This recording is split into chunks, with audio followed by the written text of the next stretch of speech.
हम में से ऐसे बहुत से सत्संगी हैं जो रोजाना ये सोचते हैं कि आज बैठेंगे, कल बैठेंगे, अभी मेरा काम पूरा नहीं हुआ है, बुढ़ापे में भजन सिमरन कर लेंगे, जवानी में तो ऐशो इशरत करनी है, वो कर लें पहले, या घर के कामकाज नहीं खत्म होते हैं, फलाना ढिमक्का, ना जाने क्या क्या सोचते रहते हैं और भजन सिमरन को टाल देते हैं।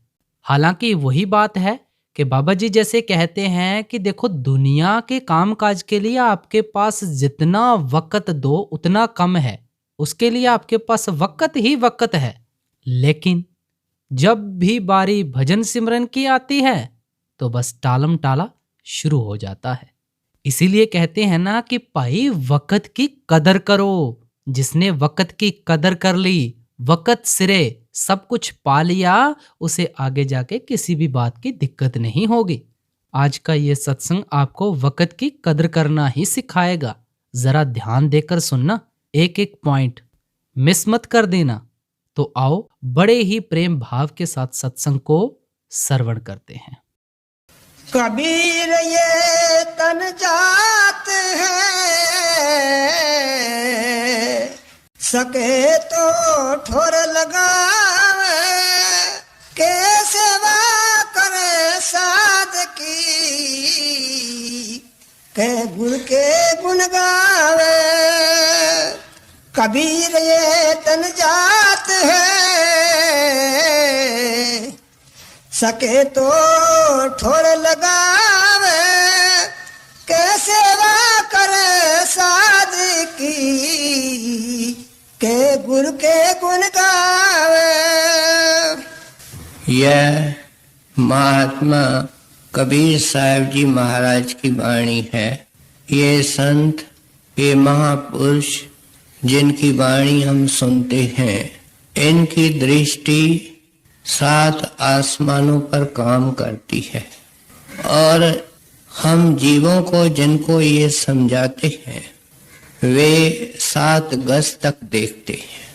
इसलिए हमारे सोचने, हमारे विचारने, हमारे कार्य को बदलना चाहते। ऐसे भी व्यवहारिक दृष्टि से देखा जाए तो जब भी हम किसी के तरफ देखते हैं तो उसके आकार या शरीर को देखते हैं। थोड़ा गहराई से देखते हैं तो उसके स्वभाव के तरफ, उसकी आदतों के तरफ हमारा ख्याल जाता है। लेकिन इससे परे हम कुछ भी नहीं जानते। जो सार है, जो जौहर है, असलियत है, उसके बारे में हम बेखबर हैं। क्यों कि ये महापुरुष समझाते हैं कि तन भी जड़ है, मन भी जड़ है और इन दोनों के पीछे किरण है, शक्ति है, वह आत्मा है जो परमात्मा की किरण है। और उस असलियत के बारे में तू बिल्कुल कोरा है, बेखबर है। इसलिए कहते हैं कि जो मुझे हुक्म समझाने का है उसको अगर ध्यान से प्यारे सुनोगे तो तेरी सारी जीवन बदल सकती है। कबीर साहब कहते हैं, कबीर यह तन जात है, ये शरीर अनमोल है। सारे दुनिया के ग्रंथ, सारे दुनिया के ग्रंथों के रचयिता महापुरुष इस नुक्ते पर एक राय है कि देवी देवता भी इस चोले के लिए तरसते हैं, क्योंकि मुक्ति सिर्फ इंसान का हक है। लेकिन जब हम कहते हैं कि ये तन बहुत कीमती है तो हम कभी ये सोचने की कोशिश नहीं करते हैं कि असली चीज कीमती वक्त है जो इस जिंदगी के अंदर हमको मिला है। कभी कभी हमने ऐसे लोग देखे होंगे जो कमाते नहीं है, केवल खर्च करते हैं और जो कुछ उनके पास होता है उसको निकाल निकाल करके धीरे धीरे खर्च करते जाते हैं। अपने पूंजी पर रहना, लिविंग ऑन द कैपिटल। जब ऐसा आदमी हमको मिलता है तो हम सियाने बन करके उसको समझाते हैं कि भाई ये काम कितने दिन चलेगा, तुमको कमाने के ऊपर ध्यान देना चाहिए। अब ये खर्च करना और कमाना क्या है, इसको संतों ने इस तरीके से समझाया। जाकी पूंजी सांस है, नित आए नित जाए, ये तेरी कैपिटल है, ये तेरी पूंजी है। क्या?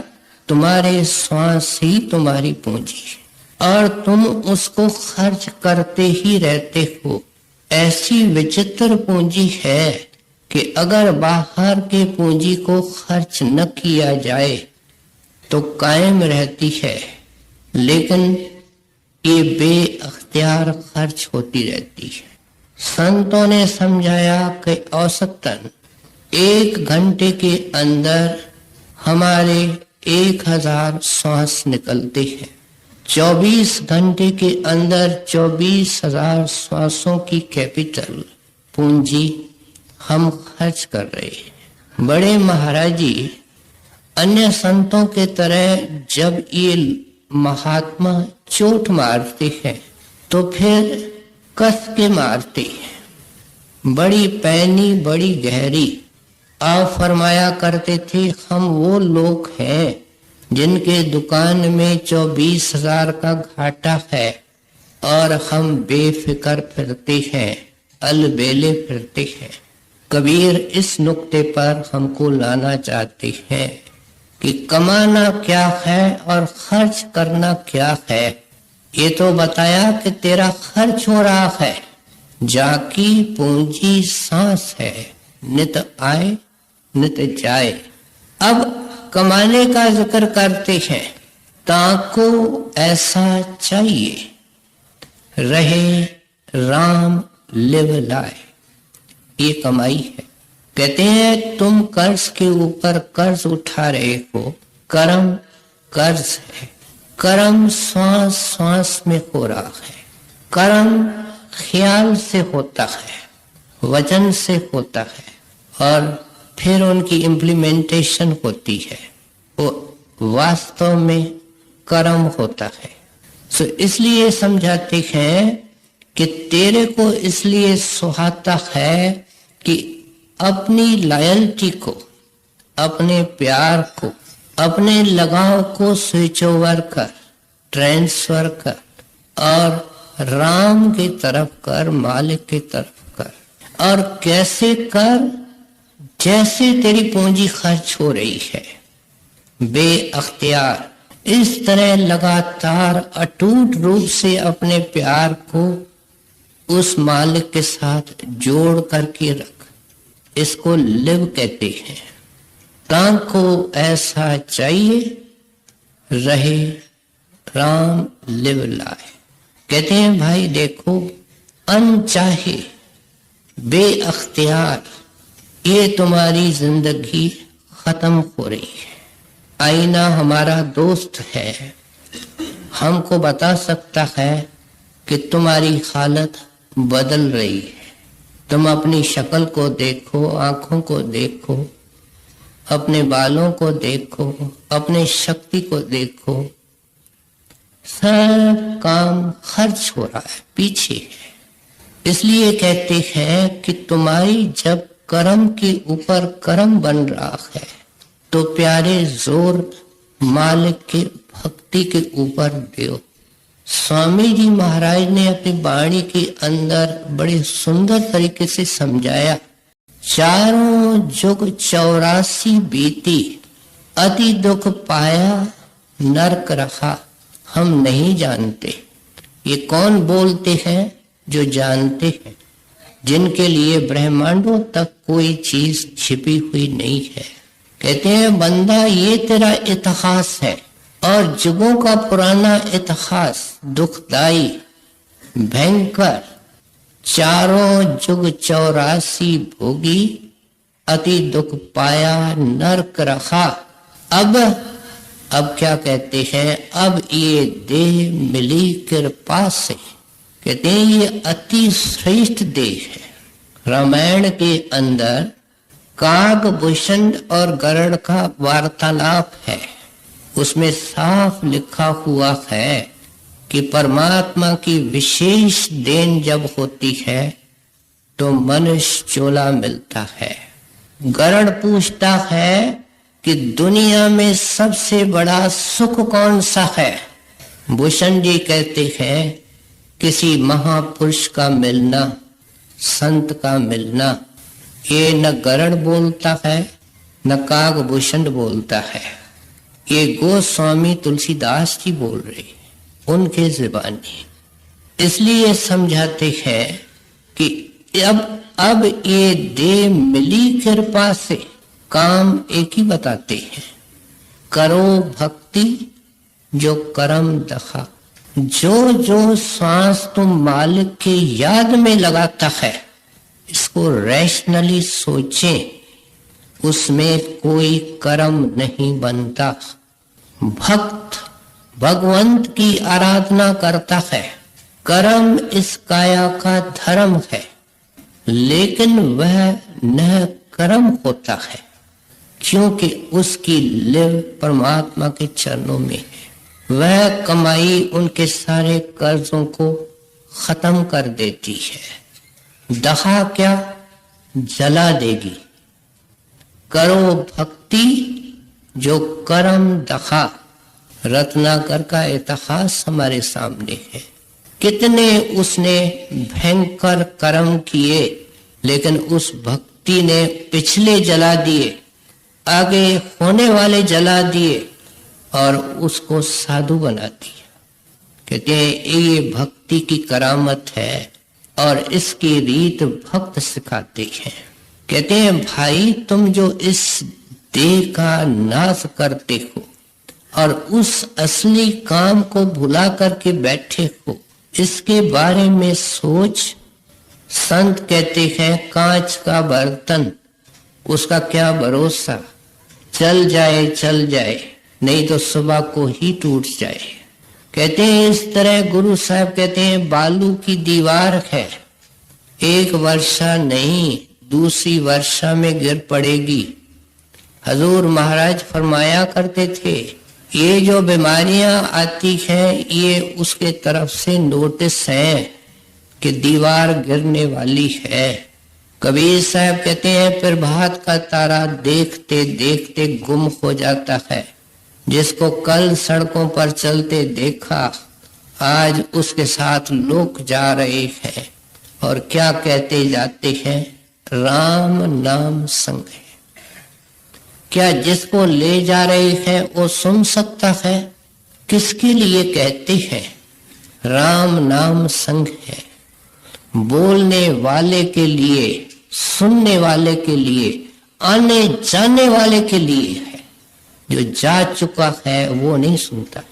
कि शायद ये सबक सीखें कि ये मुट्ठी बांध करके जन्म लेता है, हाथ पसार के जाता है, सबको देखता है, लेकिन इतना महामूर्ख और मुग्ध है कि सबक सीखने की कोशिश नहीं करता, संतों ने गृहस्थ आश्रम को बड़ा ऊंचा आश्रम माना है। इतिहास को पड़ताल करने से पता लगता है कि चोटी के संत गृहस्थ में हुए हैं। क्राइस्ट गृहस्थी था, गुरु नानक देव, कबीर साहब, दादू साहब, पलटू साहब, जगजीवन साहब। 90% महात्मा त्यागियों के अंदर भी महात्मा हुए, लेकिन ज्यादातर गृहस्थियों के अंदर हुए।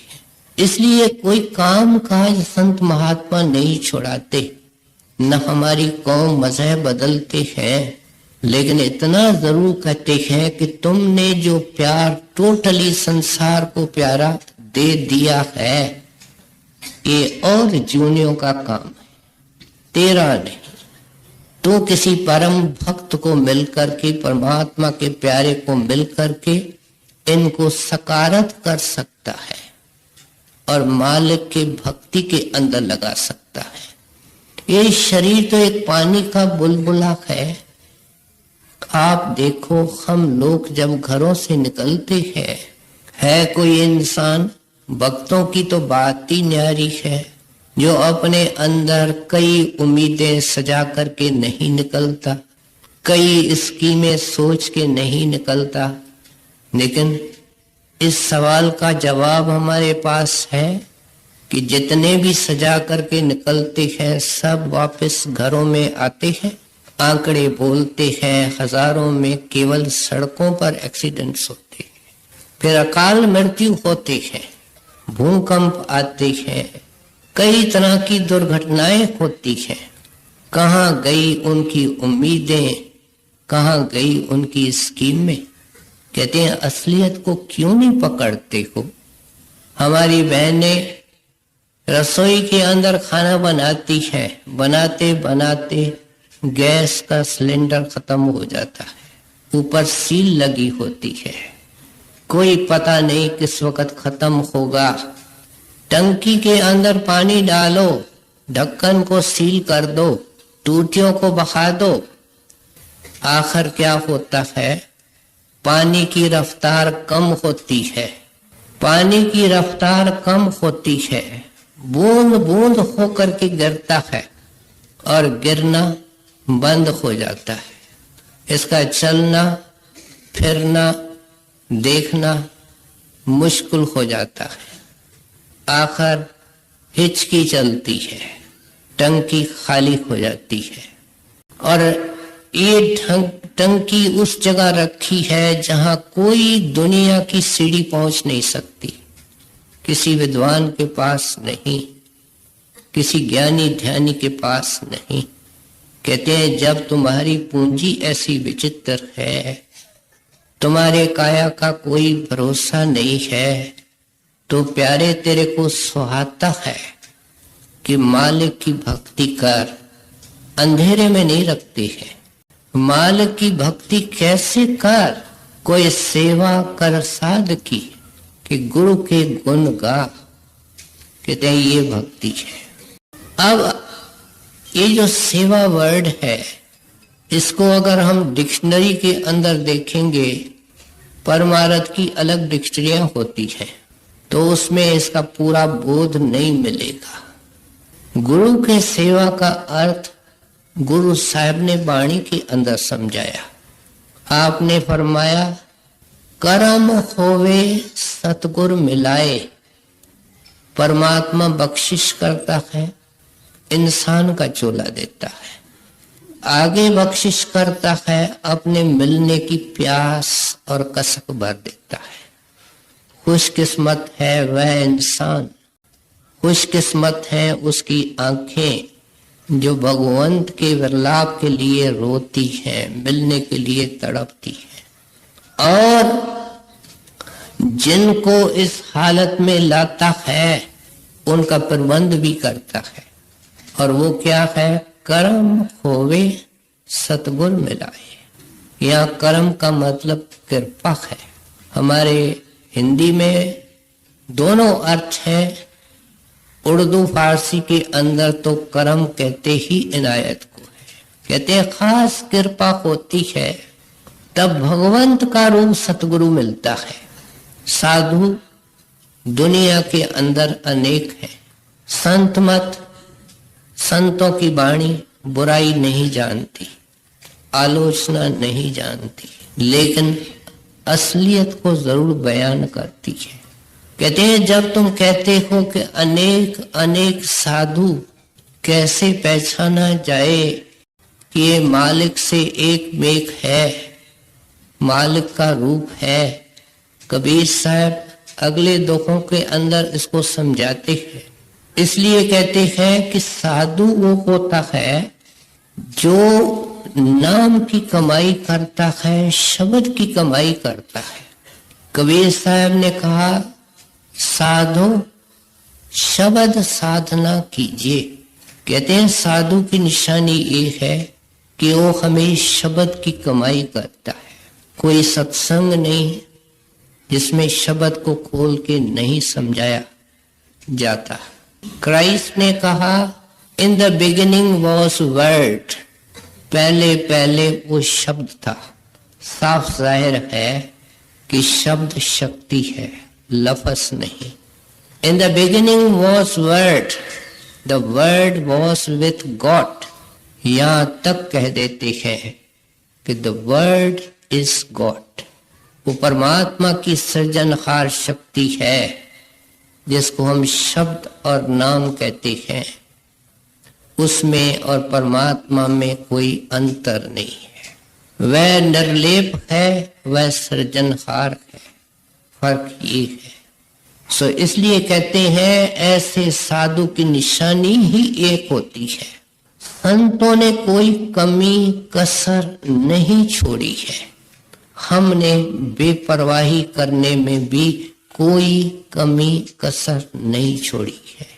हमारा ऐतराज झूठा और बेबुनियाद है कि साधु की निशानी क्या, कैसे समझे।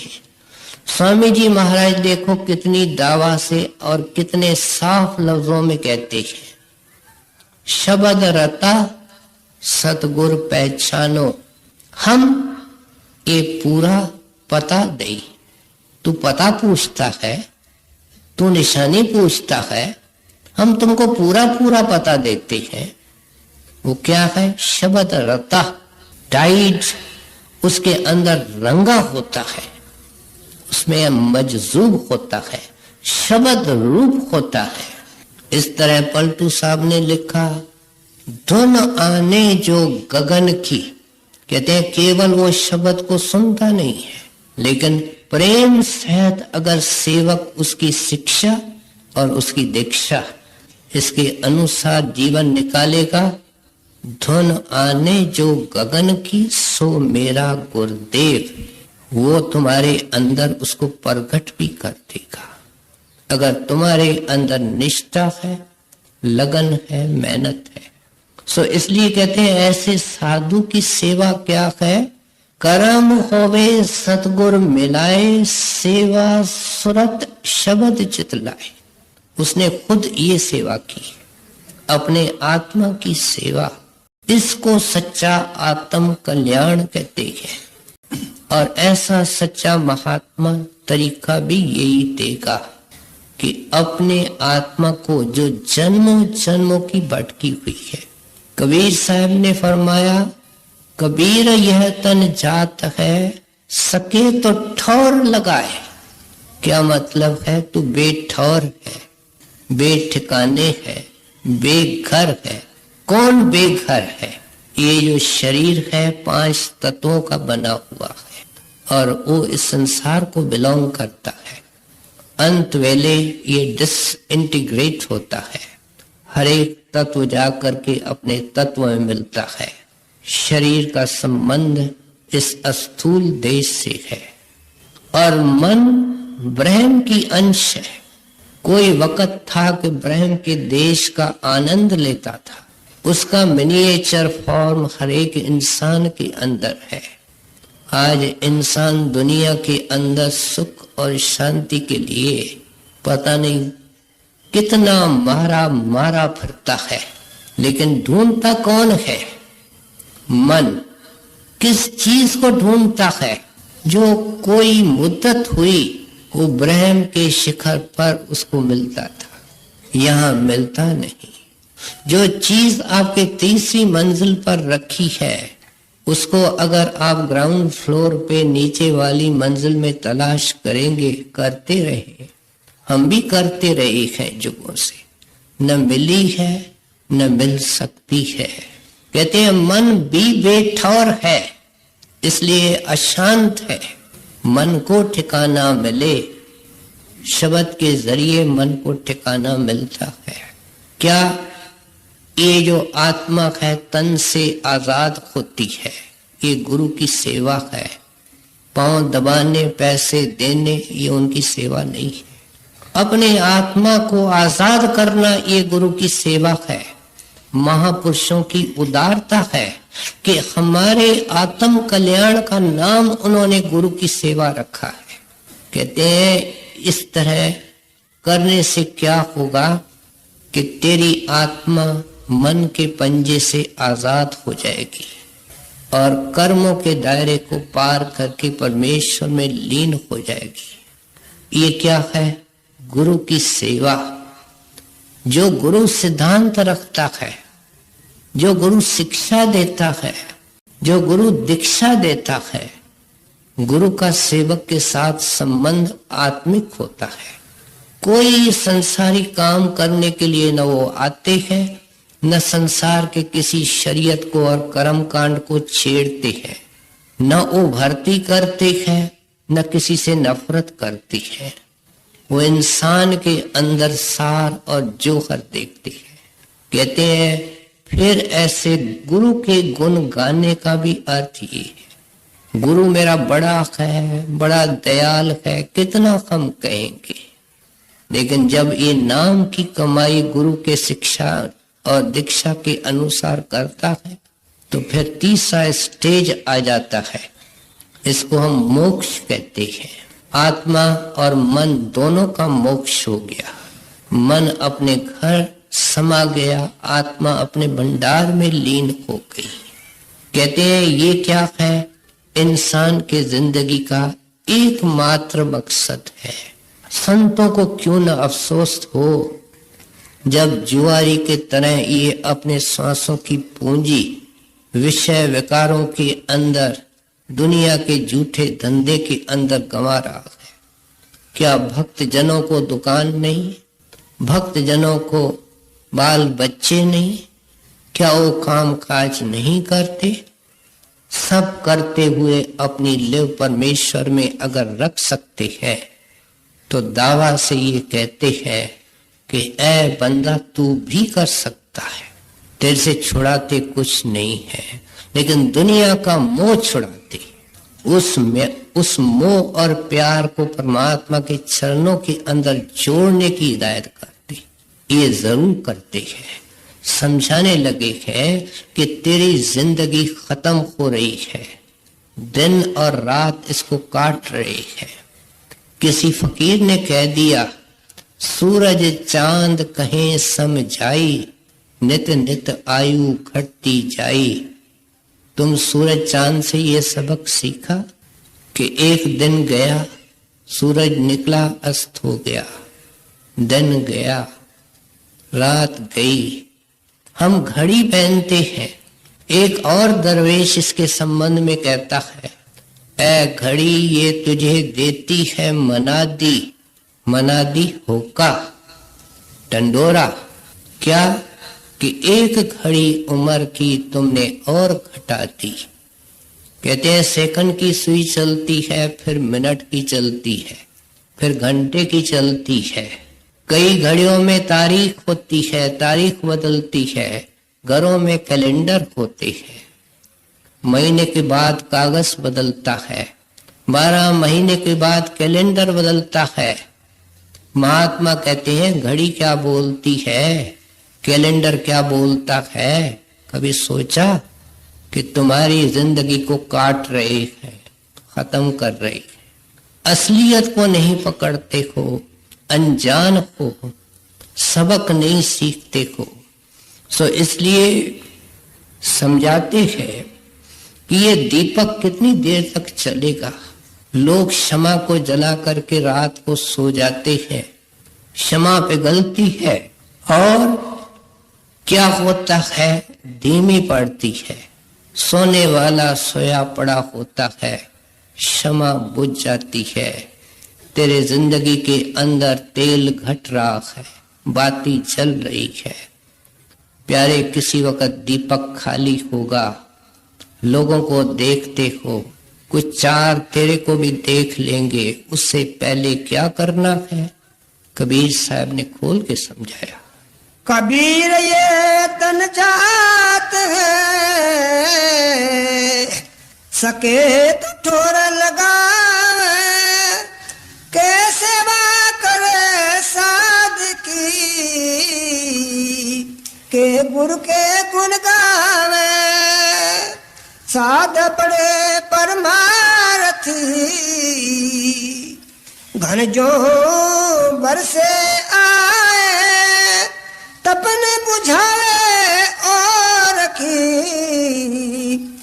अपनू पारस लाए।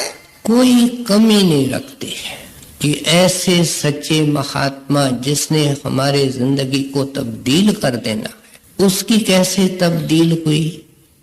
किसी शुभ घड़ी में उसको महापुरुष मिला। गुरु अंगद साहिब तो देवी के पुजारी थे, लेकिन किसी शुभ घड़ी में गुरु नानक देव जी मिल गए। उन्होंने तो उनको अपना रूप बना लिया।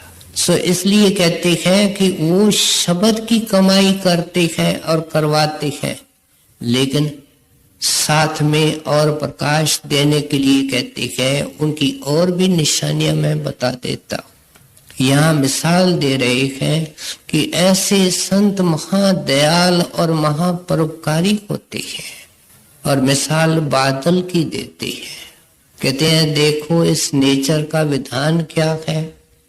गर्मी पड़ती है, बुखारात ऊपर जाते हैं, बादल आते हैं, और वे बादल बरसते हैं और गर्मी को शांत करते हैं। कहते हैं चारों तरफ तपन है, आशा तृष्णा, इसके अंदर जीव ऐसा है जैसे तवे के ऊपर कोई बैठा है। इंसान महसूस तक नहीं करता है। जो आग के नजदीक रात दिन बैठा है, उसके लिए आग का सेक एक रूटीन हो जाता है। लेकिन एक पहाड़ में रहने वाले को बिठाओ, वो एकदम कहेगा कहाँ बिठाया है।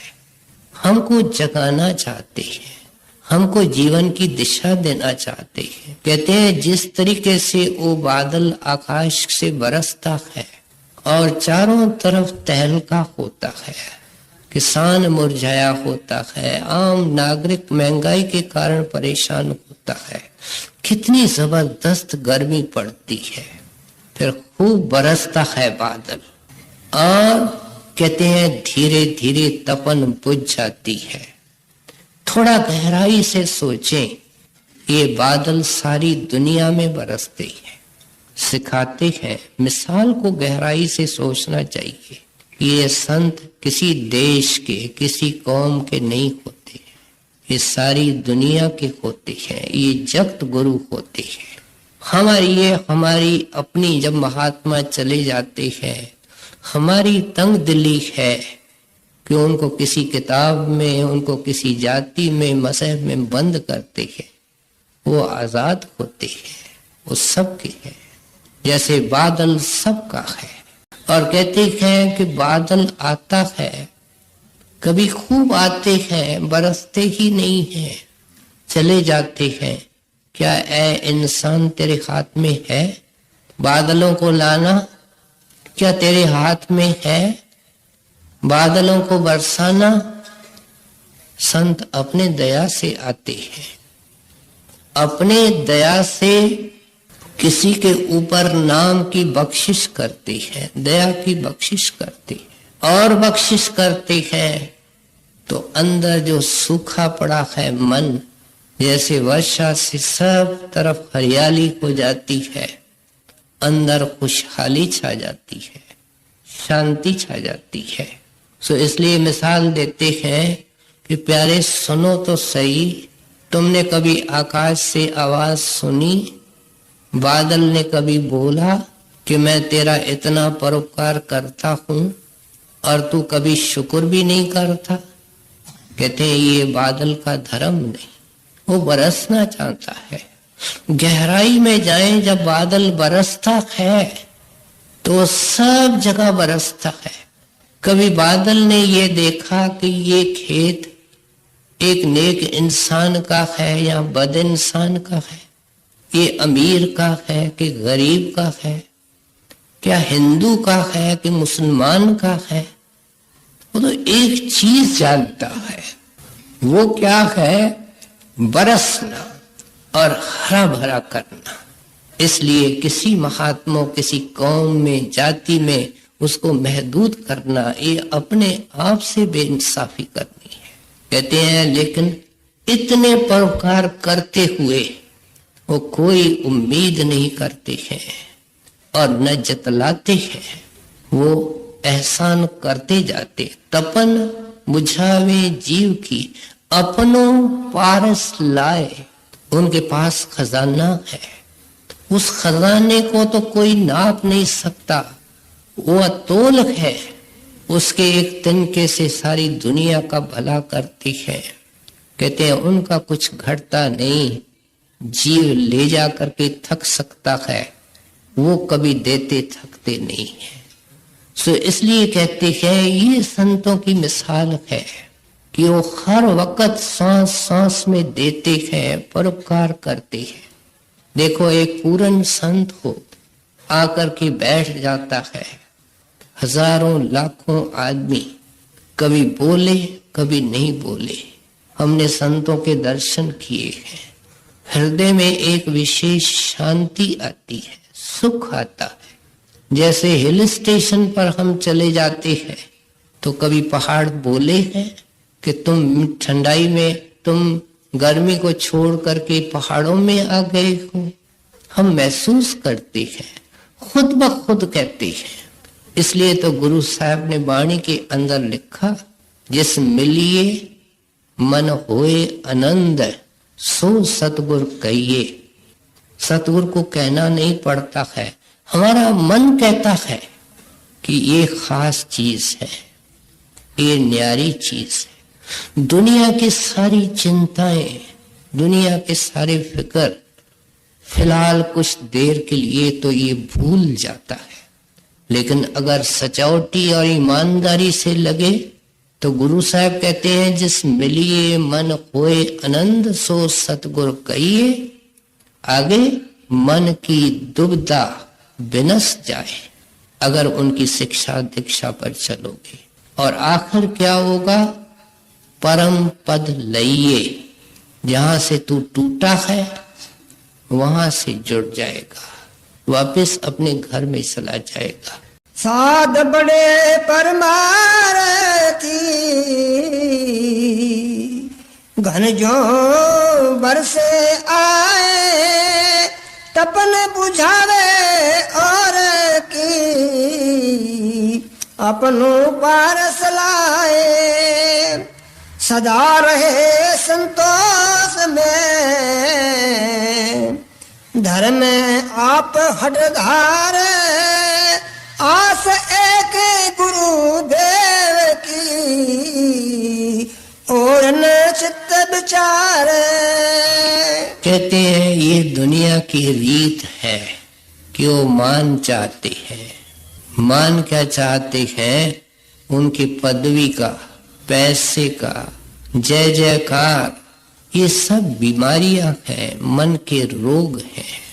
कहते हैं संत इनसे मान और अपमान से ऊपर होते हैं। दुनिया के मान और अपमान की कीमत भी क्या है। आज गुरु नानक देव जी महाराज जहां 5 मिनट भी विश्राम करके गए, उन स्थानों की पूजा होती है, लेकिन उनकी जिंदगी में क्या हाल था कि उनको किसी कोई समझ नहीं पाया। सुन करके उनकी जन्म साखी पढ़ करके देखो कि लोगों ने उनको समझा तक नहीं, और उनको कहते थे कुराहा, जो गलत राह के अंदर डालने वाला है। किसी गांव में जाते कहते कुराहा आ गया। क्या ये इंसान का मन बड़ा अजीब है कि वर्तमान को ठुकराता है और अतीत की पूजा करता है, जिससे कि ये लकीर का फकीर बनता है, इसको मिलता कुछ नहीं है। सो इसलिए कहते हैं तुम्हारे जय जयकार के, तुम्हारे पैसे के, तुम्हारे शुक्रिए को भी नहीं चाहते, इनसे बहुत ऊपर होते हैं। उनका पहला कदम आकाश के ऊपर है। प्यारे तेरी बात छाया नीचे रह जाती है, तो फिर वो चाहे क्या। कहते हैं वो सब इन बातों से ऊपर होते हैं और वो अपने मालिक के फाड़े के अंदर रहते हैं। रविदास जी महाराज की जिंदगी को पढ़ के देखे कि वो चमार का पेशा करते थे। उस प्रभु की देखो कला क्या है, उसका विधान क्या है कि चोटी के महात्मा, जिसको हम ओछी नीची जात कहते हैं, उनके अंदर पैदा हुए। सिखाने के लिए कि ऊंची जात ये है जिस जात के अंदर भक्त पैदा होता है, जिसके अंदर मनुष्य पैदा हो। जननी जने तो हर जन, या दाता या सूर, नहीं तो जननी रहे बांझनी, एवें गंवाए न नूर। कहते हैं माता को बच्चा पैदा हो तो या साधु हो। सूरमा कौन है? जो मन से लड़ता है। मैदान जंग में लड़ने वालों को नहीं सूरमा कहा गया, और वो सच्चा दाता बन करके आता है। कहते हैं अगर ऐसा पैदा नहीं किया तो उसने अपने मुफ्त। जननी जने तो हर जन, या दाता या सूर, नहीं तो जननी रहे बांझनी, एवें गंवाए न नूर। कहते हैं माता को बच्चा पैदा हो तो या साधु हो। सूरमा कौन है? जो मन से लड़ता है। मैदान जंग में लड़ने वालों को नहीं सूरमा कहा गया, और वो सच्चा दाता बन करके आता है। कहते हैं अगर ऐसा पैदा नहीं किया तो उसने अपने मुफ्त में अपनी शक्ति खराब की, क्या मनमुख पैदा हो गया। सो इसलिए रविदास जी महाराज की सेवकाएं रानियां थी। 2 रानियां तो राजस्थान में रहती थी, मीराबाई और झालाबाई। उनके पास कभी कभी जाया करती थी। अर्ज करती महाराज, लोग दुनिया के लोग हमको ताना देते हैं कि गुरुदेव तो झोपड़ी में रहता है, चमड़े का पेशा करता है। उनकी सेवकाएं महलों में रहती हैं, क्या पहनती हैं, क्या खाती हैं, हमको अच्छा नहीं लगता। आप कोई अच्छा खासा मकान बना के उसमें रहें, आपको इस काम करने की कोई जरूरत नहीं है।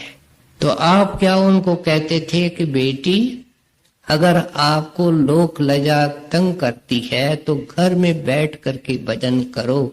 मैंने तो जो कुछ पाया है वो चमड़े के पेशे से पाया है, और मैंने आपके धन को क्या करना है।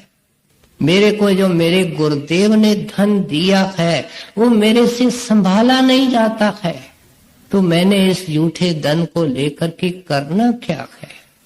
कबीर साहब ने लिखा, कबीर इस धन के आगे पारस का क्या काम।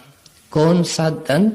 जो अंदर के प्रकाश और कीर्तन से शुरू होता है, जिसको आत्मा सुनती है, देखती है, देख करके सुन करके निर्मल होती है, ऊपर चढ़ती है और अपने घर को पहुंच जाती है। ये धन है। कहते हैं भर भर के मेरे गुरुदेव ने दिया है, मैंने इस रोड़े और पत्थर को क्या करना है। समझा रहे हैं कि इन महापुरुषों की निशानियां क्या होती हैं। सदा रहे संतोष में, धर्म आप हट धारे, आस एक गुरुदेव की, और न चित विचारे, मान अपमान न चित धरे,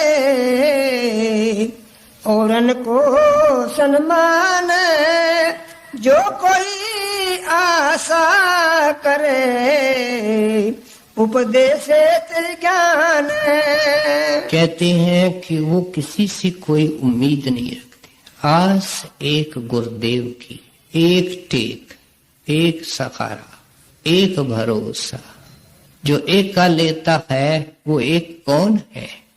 जो सारे संसार का, सारे ब्रह्मांड का भरोसा है।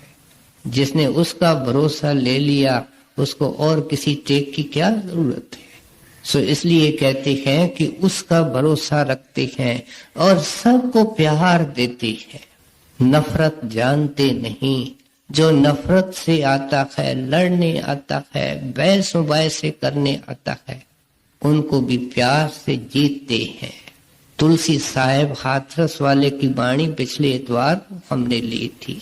जमाने के अंदर ये हमेश रहा है कि संतों के बारे में उल्टा सुल्टा सोचा जाता है। विरोधी जाते थे, गुट जाते थे। तुलसी साहब क्या करते कि उनका जो बड़ा होता उसको ऊपर स्थान पे बिठाते और उनके साथियों को बिठाते। सबसे नीची जगह जो होती थी वहां तुलसी साहब खुद बैठ जाते थे, हाथ जोड़ करके बेनती करते थे, मैं आपकी क्या सेवा कर सकता हूँ, आपने दर्शन देने की कृपा की, मैं आपका बहुत आभारी हूँ। तब वे सवाल पूछते बड़े नम्रता से।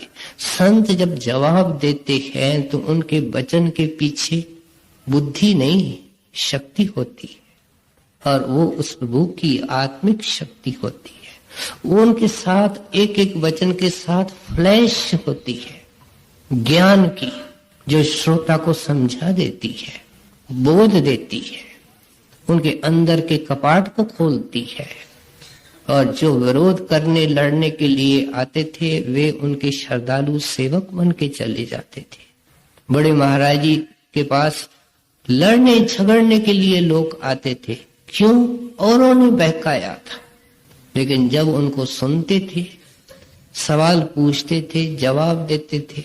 महाराज जी कहते थे कि अगर आपको कोई सवाल पूछना है तो सत्संग को बीच में रोक दे, कोई बात नहीं, आप हमारे मेहमान हैं।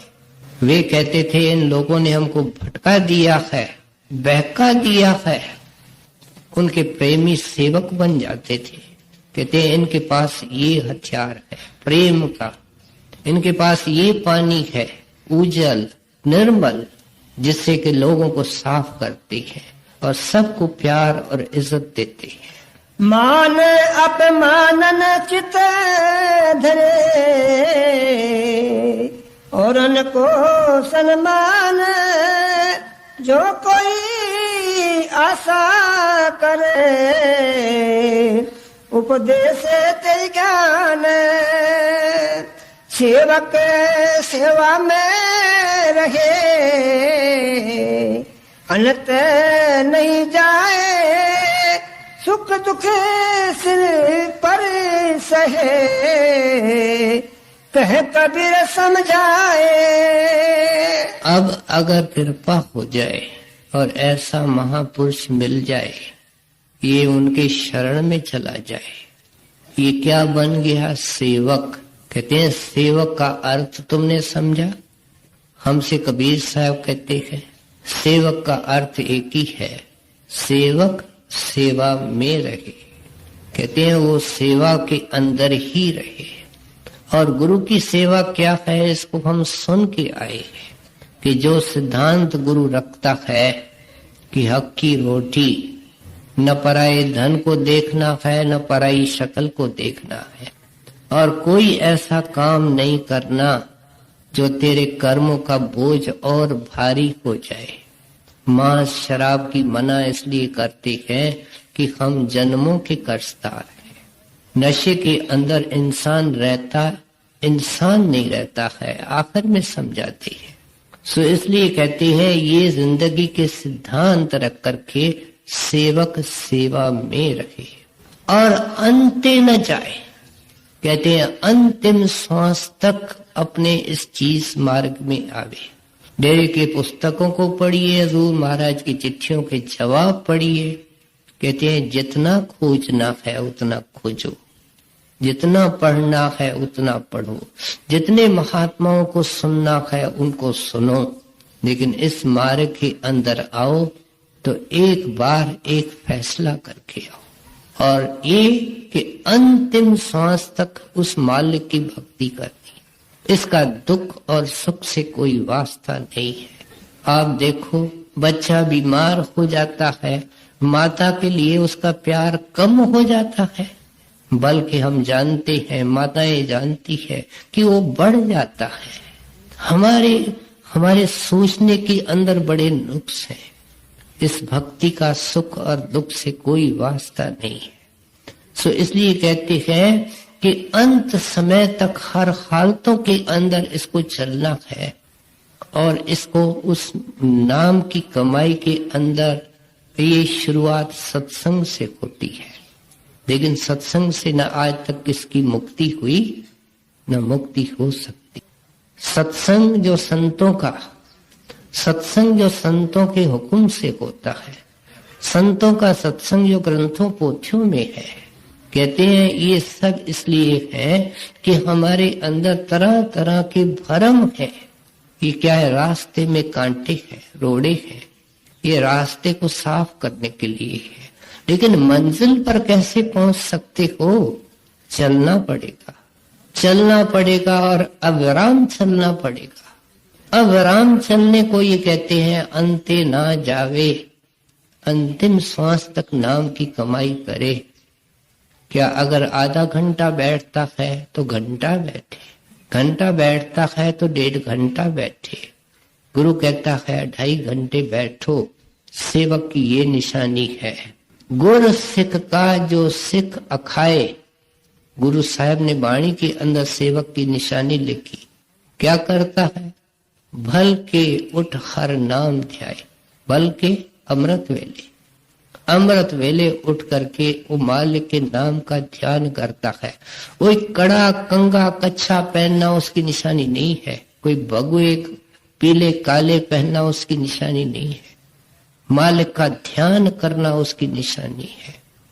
और दूसरा, चलते फिरते खाते पीते सोवत जागत बिसर न जात।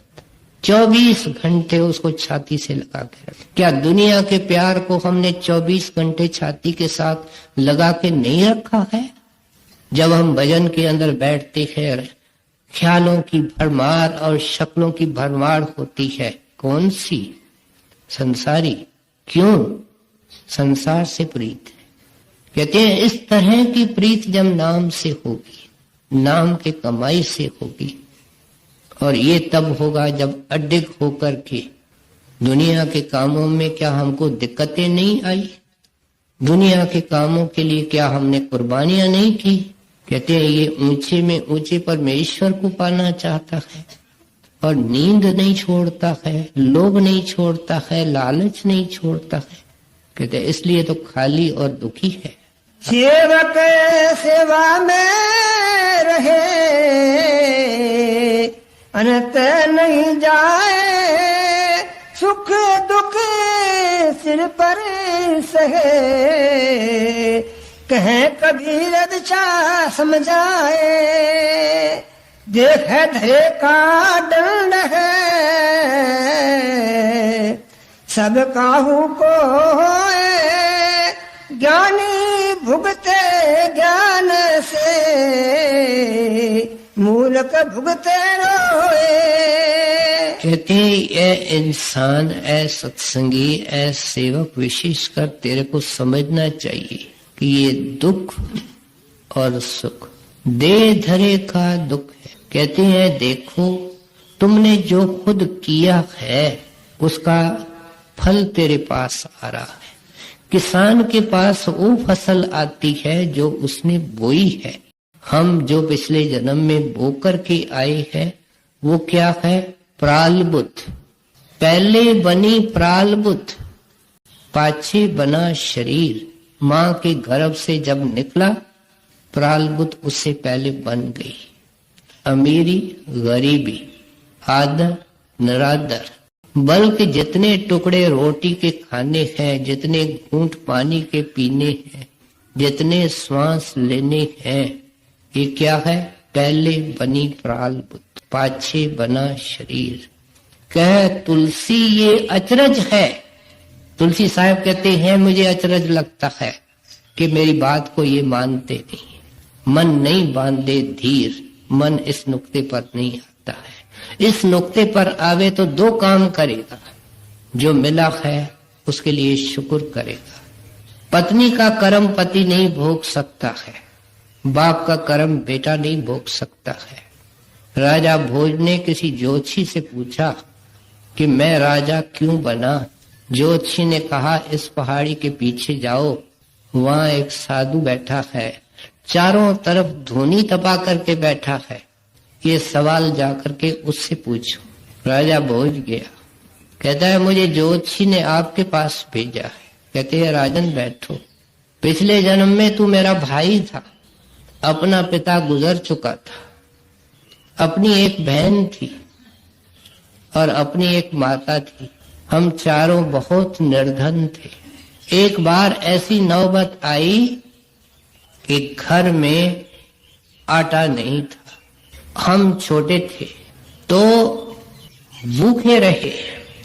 माता किसी तरीके से थोड़ा सा आटा कहीं से बंदोबस्त करके ले आई और उसने लकड़ियां डाली। क्या चूल्हा होगा, सिलेंडर होगा, समझ सकते हैं। लकड़ियां डाली और आटे से रोटियां पकानी शुरू करी। आटा भी इतना था कि 4 रोटियां बनी। एंड उस वक्त दरवाजे पर एक भिखारी आ गया। कहता है, मैं भूखा कई दिन का, रोटी आपकी बन रही है, मुझे रोटी खाने को दो। अब सोचे मन में, जो 3 दिन के खुद भूखे हैं और आज के भिखारियों को भी हम जानते हैं। उन्होंने कहा, भले आदमी, हम 3 दिन के भूखे हैं, चले जाओ, किसी और दरवाजे में जाओ। लेकिन वो भी कोई सख्त भूखा था। कहता है, कृपा करो। तो कहते हैं, क्या हुआ कि अपनी बहन को जोश आया। उसने घर के अंदर जो कूड़ा करकट था वो उसके ऊपर फेंक दिया। भिखारी गया नहीं, वो वहां खड़ा रहा। कहता है, मुझे तो रोटी चाहिए। तो मुझे अपने लिए कहता है, मुझे जोश आया। मैंने उस अंगीठी के अंदर से एक लकड़ी निकाली जलती हुई, उसको दिखाई, उसके नजदीक लाई कि ये भाग जाए, लेकिन वो गया नहीं।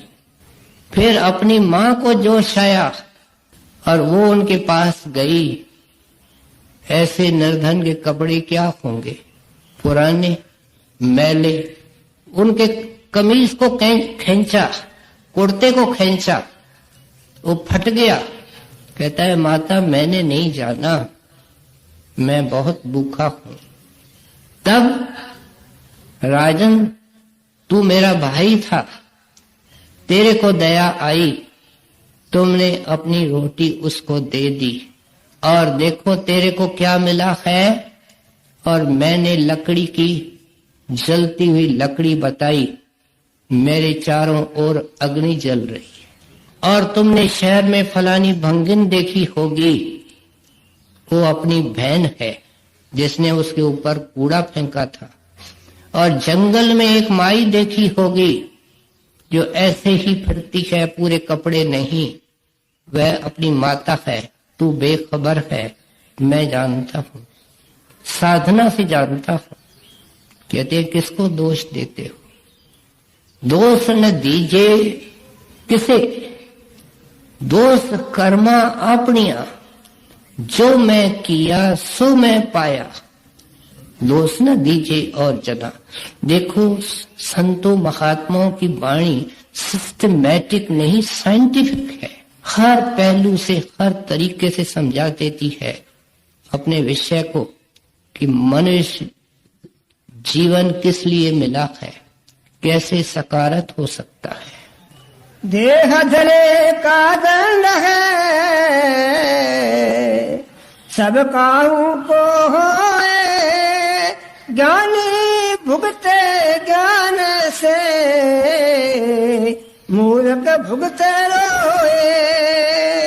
जुआ चोरी मुखबरी, ब्याजे घूस पर नार। कबीर जो चाहे दीदार को, एनी वस्तु विचार। आखिर में उनको समझाते हैं जिनके ऊपर सब बख्शिश हो गई, दया हो गई। मनुष्य जन्म मिला, अगर अंधा पैदा होता तो, लूला लंगड़ा पैदा होता तो, कहते हैं साबित शरीर मिल गया। सतगुरु ने कृपा करी, उन्होंने अनमोल नाम दे दिया। संत अगर एक राजा को नाम नहीं दे, क्या कर सकता है राजा? किसी को इनकार करे, कैसे उनसे ले सकता है? ये उनकी जायदाद है। कहते हैं सतगुरु ने अपनी दया करी, तेरे को चरणों की शरण दी। अब तेरे को फिर भी असत्संगी घुटन है, हम लोग जो यहाँ आते हैं इस चीज को सुनने आते हैं कि ये घुटन कैसे समाप्त होगी। सत्संगी बन गए, संतों के नाम मिल गया, थोड़ा बहुत सत्संग करते हैं, सेवा करते हैं, भजन करते हैं, लेकिन बेचैनी है। स्वामी जी महाराज इसका कारण बताते हैं। आप फरमाते हैं, 9 द्वारन में बंद रही, अब चैन नहीं एक श्वास। तू तो कहता है मुझे चैन कभी कभी नहीं। संत बड़ी ऊंची लेवल से देखते हैं कि चैन का तो प्यारा तेरे को पता नहीं। चैन का श्वास कब हो आएगा? 10वीं खिड़की खोल रही। आंखों के बीच में शिव नेत्र है, उससे नीचे 9 खिड़कियां हैं। कहते इसमें तुम कैद है। 10वीं खिड़की खोल रही। कैसे खुलती है? सिमरन करने से। सिमरन ध्यान कैसे करना है? जिक्र किया गया। असूलों पर रह करके नाम की कमाई। कहते हैं जो चाहे दीदार को 10वीं खिड़की खोल रही कर परम विलास। तुमको अंदर में गुरु दर्शन देगा। बाहर का दर्शन मुबारक है, लेकिन उस दर्शन को हम जैसे कामी क्रोधी भी कर सकते हैं, लेकिन अंदर का जो निर्मल होगा, इमैक्युलेट होगा, जिसके मन में कोई ख्वाहिश नहीं, कोई चाह नहीं, कोई शक्ल नहीं, कोई फुरना नहीं, एक चाह, एक ख्याल, एक चीज होती है। नाम की कमाई को बरसवाब करने के लिए वर्षों की लगातार मेहनत चाहिए। एक मामूली कागज का टुकड़ा जिसको हम BA MA की डिग्री कहते हैं, उसको पाने के लिए ये 20 वर्ष लगा देता है। और ये कहता है कि बैठे साधु मेरे सिर पर हाथ रखे और मुझे परमात्मा का दर्शन हो। ये इस तरीके से है जैसे 6ठी क्लास का बच्चा वाइस चांसलर के पास जावे, कहते कृपा करो मुझे तो BA MA की डिग्री दे दो। वो उसको प्यार से समझाता है, प्यारे मैं अगर दे भी दूं तो तेरे काम की नहीं। अगर गुरु हमको दिखाए अंदर रात को, वो सक्षम है। सत्संगी को 9 द्वारों से खींच करके ऊपर ले जा सकता है, आज रात को ले जा सकता है, लेकिन उसकी मैली आत्मा उस निर्मल मंडल के अंदर ठहर नहीं सकती है। धड़ाम से आकर के शरीर में पड़ेगी। निर्मल होने की प्रोसेस क्या है? जो अब तक सुन रहे और आखिर में उसको कह रहे हैं, कहते हैं प्यारे तुम जुआ मत खेलो। सत्संगी कहता है मुझे तो शराब मांस की मना है, घर बर्बाद हो गए।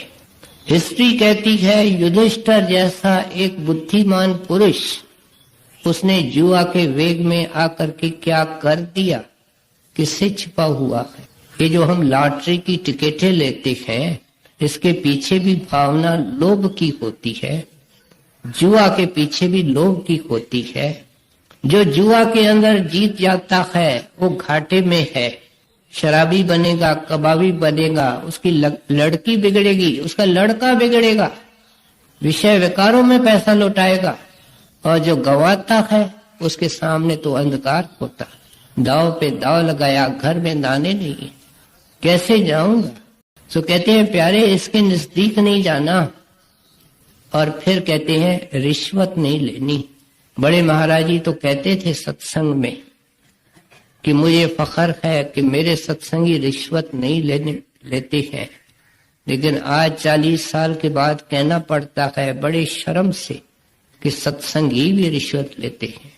फाइल को दबा देते हैं, कहते हैं साहब के पास है, मिल नहीं रही है, जेब में कुछ पड़े है। कहते हैं वो तेरे आंतों को फोड़ करके निकलेगा, ऐसे नहीं निकलेगा, उस पे तेरा हक नहीं है। तेरा हक तनख्वाह पर है।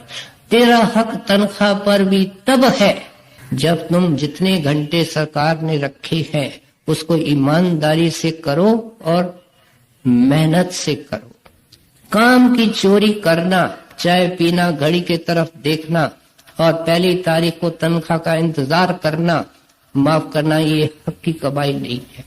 ऐसे सत्संगी की जिंदगी कभी सुख से नहीं भर सकती। समझा रहे हैं, जो चाहे दीदार को एथी वस्तु निवार। कौन कौन सी चीजें छोड़नी है? कहते हैं जुआ मत खेलो, लोभी मत बनो, और रिश्वत मत लो, घूस। और कहते हैं पराई नार से बचो। पराई नार किसको कहा है? कि अपने लिए अपनी स्त्री, स्त्री के लिए अपना पुरुष, बाकी सब दुनिया के जितने हैं उनसे हमारा भाई और बहन का रिश्ता है और कोई रिश्ता नहीं। जो प्रेमी होता है, मालिक के सिमरन ध्यान में होता है, उसके तो नैन ही नीचे होते हैं। हमारे पास तो रिकॉर्ड के अंदर आया है कि जब सीता का हरण हुआ तो राम ने जब पूछा तो लक्ष्मण ने जवाब दिया हाथ जोड़ करके, भैया मैंने तो भाभी की शक्ल कभी नहीं देखी, मैंने तो उनके चरण देखे। ये भी जिंदगी है।